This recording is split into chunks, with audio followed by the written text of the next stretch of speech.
வணக்கம். இப்போ நம்ம சத்து மாவுக்கு அரைச்சிட்டு வந்துட்டோம். நல்லா சூடாக இருந்துச்சு, அதனால தான் நல்லா போட்டு 3 ட்ரையில் போட்டு ஆற வச்சிருக்கேன். இதை ஆறினதுக்கப்புறமா இதை சலிச்சிட்டு பேக் பண்ண போகிறோம். அவ்வளோதான். நம்ம ஏற்கனவே சொன்னது மாதிரி இதில் 25 பொருளுக்கு மேலே சேர்த்துருக்கோம். அதை வந்து ஒரு முளைக்கட்டுற பொருட்கள் எல்லாத்தையுமே முளைக்கட்டி வச்சுருக்கோம். மற்றது எல்லாத்தையுமே சாதாரணமாக ஊற வச்சு கழுவி காய வச்சு வறுத்துருக்கோம். முளைக்கட்டின பொருளையும் நல்லா வறுத்துட்டு அரைச்சாச்சு.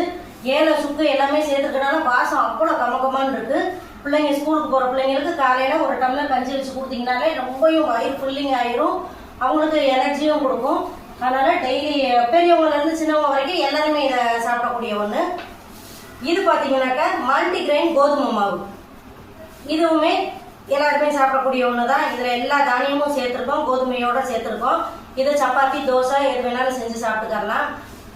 உங்களுக்கு தேவையாக இருந்துச்சுன்னா எங்கள்கிட்ட ஆர்டர் பிளேஸ் பண்ணிக்கோங்க. இது எல்லாமே நல்லா ஆறுனதுக்கப்புறமா நாங்கள் சலிச்சுட்டு பேக் பண்ணிடுவோம். தேங்க்யூ ஃபார் வாட்சிங்.